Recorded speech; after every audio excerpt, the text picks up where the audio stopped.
Hello tout le monde, j'espère que vous allez tous très bien. Je suis ravie de vous retrouver dans cette nouvelle vidéo. Aujourd'hui, on va parler comment habiter et profiter à Paris sans se ruiner, parce que Paris c'est l'une des villes les plus chères du monde.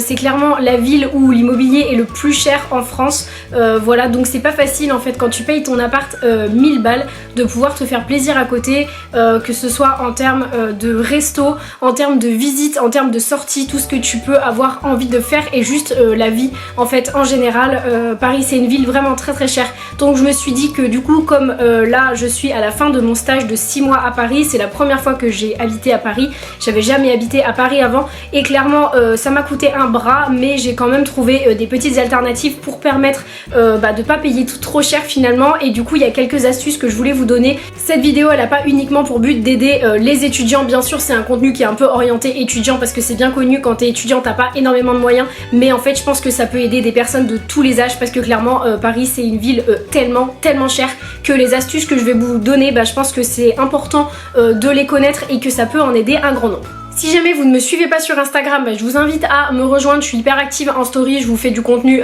vraiment tous les jours. Donc voilà, je vous mettrai mon pseudo juste ici, n'hésitez pas à me rejoindre. Et si jamais vous n'êtes toujours pas abonné à cette chaîne, ça se passe en cliquant sur le bouton juste en dessous, et je vous laisse avec la suite.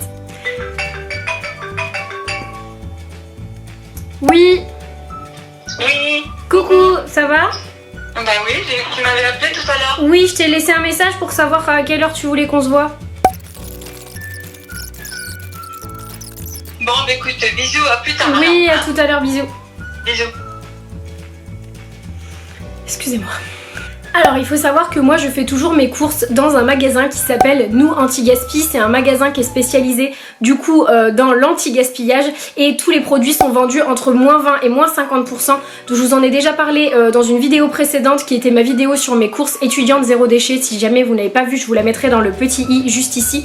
En fait c'est un magasin donc qui va récupérer des invendus alimentaires parce qu'ils sont soit trop gros, soit trop petits, soit un petit peu abîmés, ou bien que la date limite de consommation est proche. Donc voilà, et tout est vendu donc entre moins 20 et moins 50%. Ça vaut vraiment le coup quand on est étudiant, ou même quand on n'a pas beaucoup de moyens, ou qu'on veut aussi faire un geste pour la planète.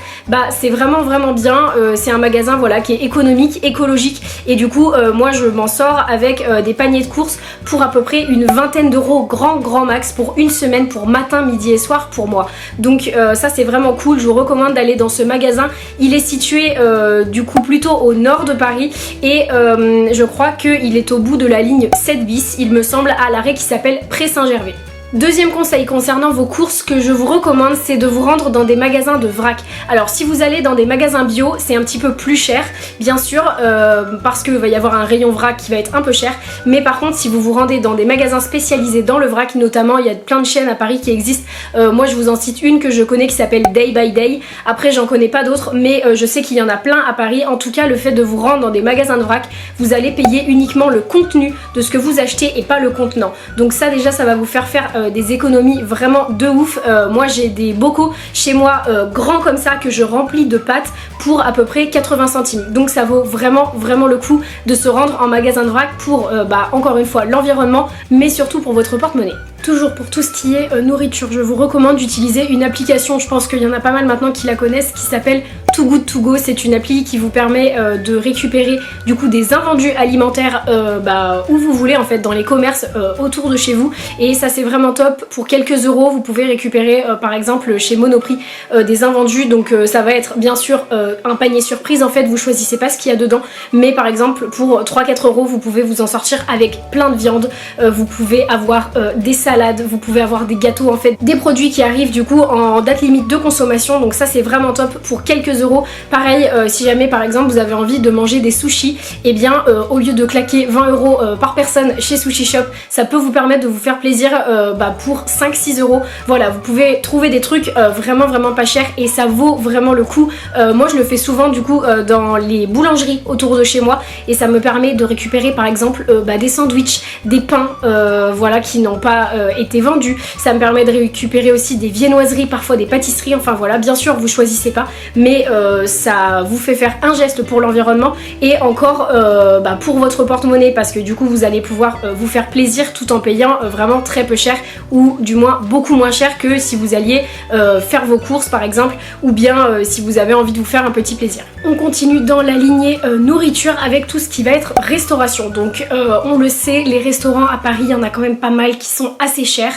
Voilà, si jamais vous avez envie de manger une pizza, c'est difficile de pas mettre en dessous de 15 €. Enfin voilà, évidemment il y a des endroits qui sont un petit peu moins chers, mais il faut vraiment connaître, enfin en tout cas voilà, moi qui suis arrivée à Paris depuis quelques mois seulement et qui ai envie du coup de tester comme des chaînes comme par exemple Big Mama ou des choses comme ça, c'est toujours un petit peu cher. Donc du coup moi ce que je vous recommande de faire, c'est de passer par un site qui s'appelle La Fourchette. Ce site vous permet du coup de réserver une table pour autant de personnes que vous le souhaitez. Vous réservez en ligne et ça vous permet d'avoir une réduction du coup sur votre addition. Donc ça c'est vraiment top. Vous réservez sur le site de La Fourchette et ensuite quand vous vous rendez au restaurant, au moment de payer, et bien vous signalez que vous êtes vous avez réservé avec La Fourchette tout simplement, et vous allez avoir des réductions du coup entre -10 et -50% sur la carte. Donc c'est vraiment intéressant.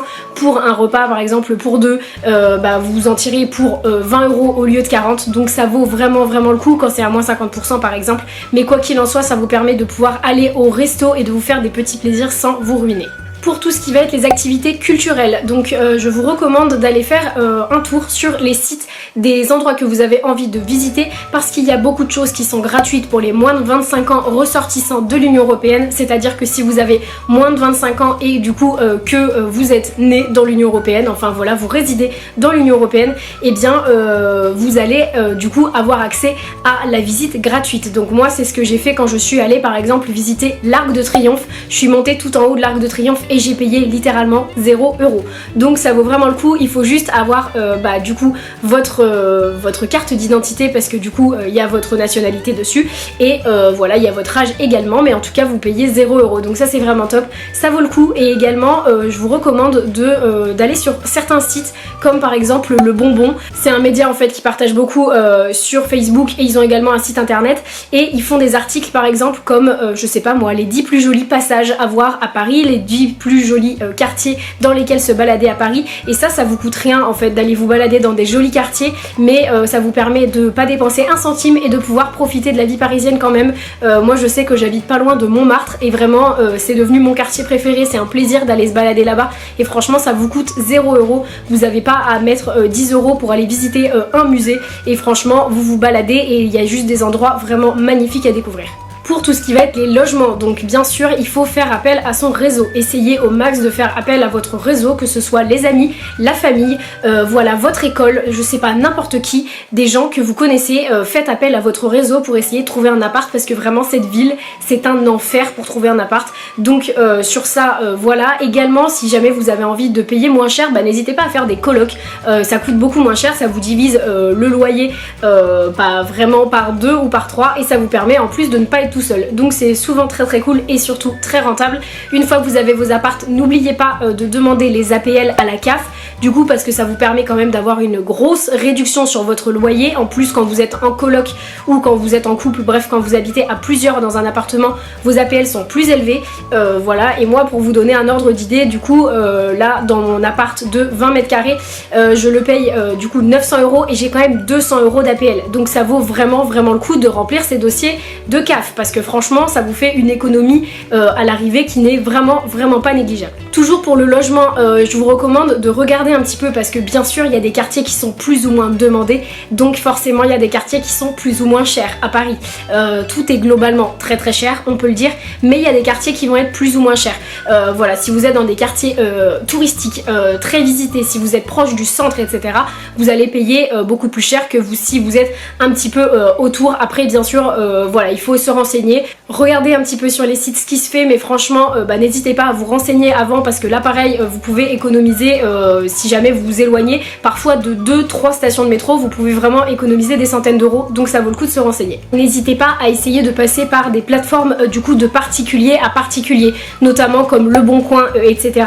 parce que ça va vous permettre d'éviter de payer des frais d'agence, parce que si jamais vous passez par une agence, l'agence bien sûr va vous prendre des frais, et à Paris les frais sont souvent assez élevés, donc il vaut mieux essayer de passer par une plateforme qui va vous connecter direct avec un particulier. Bien sûr vous aurez une caution à verser, mais au moins elle sera beaucoup moins importante, enfin vous paierez moins puisque vous n'aurez pas de frais d'agence au début, donc ça c'est vraiment bien. Ensuite, pour tout ce qui va être les transports, si jamais vous êtes en stage ou si jamais vous bossez dans une entreprise, n'hésitez pas à demander si jamais ils remboursent la moitié du pass Navigo. C'est souvent le cas du coup dans les grosses boîtes ou même quand vous êtes en stage, etc. vous avez souvent accès à ça, ils vous remboursent la moitié du pass Navigo. Donc faut savoir que le pass Navigo, moi je le prends au mois et je le prends pour toutes les zones pour me rendre à mon travail, du coup qui est en zone 5, donc la zone la plus éloignée de celle dans laquelle je suis. Donc quand c'est comme ça, je paye 75 € par mois, ce qui est quand même absolument énorme, voilà.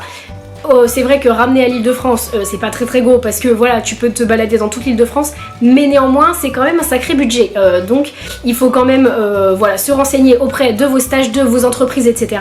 Si vous avez un moyen de vous faire rembourser ne serait-ce que la moitié du pass Navigo, franchement c'est toujours ça de prix. Toujours par rapport au pass Navigo, si jamais vous prenez des passes Navigo, essayez de calculer pour voir si c'est plus avantageux de le prendre du coup d'un point de vue mensuel ou bien de le prendre à l'année, parce que vous n'allez pas payer forcément le même montant, ça va vous revenir plus cher. Par exemple si vous restez 1 an à Paris, il vaut peut-être mieux que vous preniez le truc annuel, voilà. Et si comme moi vous restez que quelques mois, moi j'ai préféré opter pour le truc mensuel. Après c'est à vous de voir, en tout cas renseignez-vous sur ça et regardez aussi par rapport aux zones, parce que en fait plus tu vas pouvoir te balader dans toute l'Île-de-France bien sûr, plus tu vas payer cher. Il y a des zones qui sont délimitées dans Paris, donc t'as genre Paris centre c'est la zone 1, tu t'écartes un peu zone 2, zone 3, zone 4, zone 5, vous avez compris. Mais en tout cas ça vaut le coup par exemple de ne pas payer le truc plein pot si jamais vous savez que vous n'irez genre jamais dans la zone 5. Si vous n'avez pas de famille, pas d'amis et personne qui habite là-bas, a priori vous n'aurez pas forcément de raison de vous y rendre, donc ça sert à rien de payer cette zone 5 pour rien. Donc en tout cas voilà, je vous recommande de checker un petit peu au niveau des zones, parce que c'est quand même un peu bête de prendre genre le truc avec le max de zones si tu sais que tu vas rester tout le temps dans Paris Centre, c'est un petit peu bête. Et dernière catégorie au niveau du shopping, donc moi ce que je vous recommande pour ne pas payer trop cher, c'est de vous rendre dans des magasins de seconde main. Donc il en existe vraiment plein à Paris, les friperies c'est pas ce qui manque, néanmoins faites quand même attention, parce que si vous vous rendez dans des friperies, dans des quartiers qui sont très bobos, très branchés et très huppés, vous allez payer beaucoup plus cher que dans des friperies classiques bien sûr. Si vous vous rendez dans toutes les petites friperies qu'il y a dans le Marais, et évidemment votre veste en jean super canon vintage, vous allez la payer 100 balles, même si c'est un truc de seconde main, vous allez la payer un max. Donc du coup il vaut quand même mieux se rendre dans des friperies qui sont peut-être un peu moins huppées, en fait dans des quartiers un peu moins huppés. Moi je suis allée dans une friperie dernièrement qui s'appelle Guérisol, voilà, qui était pas trop loin de chez moi, je sais plus trop dans quel arrondissement c'est, je crois que c'est un petit peu au nord de Paris, mais en tout cas voilà, ça vaut quand même le coup de se renseigner un peu. Parce que en friperie bien sûr il faut fouiller, je vais pas vous mentir, voilà, vous pouvez tomber donc la friperie Guérisol là dont je vous parle, il y a de tout vraiment et il faut fouiller, mais en attendant vous pouvez vous retrouver là. Il y a pas longtemps j'ai acheté une robe du coup super belle pour 3 €. Je me suis acheté également un jean noir qui n'avait jamais été porté de la marque Mango pour 5 €, voilà. Mais bien sûr il faut fouiller, si vous vous rendez dans les quartiers qui sont ultra huppés, les friperies elles sont très branchées et du coup vous allez payer beaucoup plus cher. Après c'est pareil pour tout ce qui est les meubles, etc. N'hésitez pas, le seconde main vraiment c'est la base et ça va vous permettre de vous meubler et en plus de vous faire des petits plaisirs sans payer beaucoup trop cher. Bien sûr pour tout ce qui est shopping vous pouvez également vous rendre du coup sur des applis comme Vinted, Le Bon Coin, etc. qui sont vraiment les trucs de base pour le seconde main, mais en tout cas moi j'utilise vraiment beaucoup ça. Et vous pouvez également checker quand vous avez je sais pas des blogueuses que vous suivez ou des influenceuses ou des influenceurs, des blogueurs, ce que vous voulez, ces personnes là, il y a beaucoup de gens qui habitent à Paris et ces personnes-là vont souvent faire des vide dressing. Donc ça peut vous permettre justement d'acheter 2-3 petits trucs et pour un coût qui est vraiment moins important que si vous achetez des trucs neufs. Donc voilà, du coup c'est la fin de cette vidéo, j'ai vraiment voulu aborder plein de catégories, j'espère n'avoir rien oublié. J'ai essayé de prendre vraiment tout, que ce soit le logement, la nourriture, que ce soit voilà les sorties en fait, avoir envie de se faire plaisir autour d'un verre, autour d'un resto ou alors aller visiter un lieu qui vous plaît, voilà, et également tout ce qui va être les fringues, etc. Enfin voilà, j'espère en tout cas que ça pourra vous aider et vous éclairer un petit peu. Si jamais vous avez d'autres questions, vous pouvez toujours les poster dans les commentaires. En tout cas moi j'espère que ça vous a plu. Si c'est le cas, je vous laisse liker la vidéo, vous abonner à la chaîne juste en dessous et moi je vous dis à plus dans une nouvelle vidéo. Bye. Cette vidéo elle a pas pour but cette vidéo elle n'est pas uniquement destinée aux étudiants, hein. Je pense que ça peut aider tous les Parisiens en fait, toutes les personnes qui vont venir. Cette vidéo elle a pas... C'est une ville qui est tellement chère, donc cette vidéo elle a pas pour but d'être... Si vous êtes toujours... Moi je me rends dans un magasin où tout est à 20 entre... Moi je me rends dans un magasin qui est... magasin du coup de... Mais surtout pour voir pour des trucs qui vont arriver à une date voilà, vous pouvez trouver des trucs. Voilà, vous pouvez les trouver. Bien sûr, une fois que vous... N'hésitez pas à demander. Si jamais il rend pas... a priori, vous n'aurez pas forcément raison. Néanmoins, je vous recommande aussi de... Néanmoins, ou des personnes, je sais pas, soit... Donc ça peut vous permettre... Donc voilà, du coup c'est la fin de cette vidéo. J'ai vraiment voulu apporter... En tout cas, moi j'espère que ça vous va...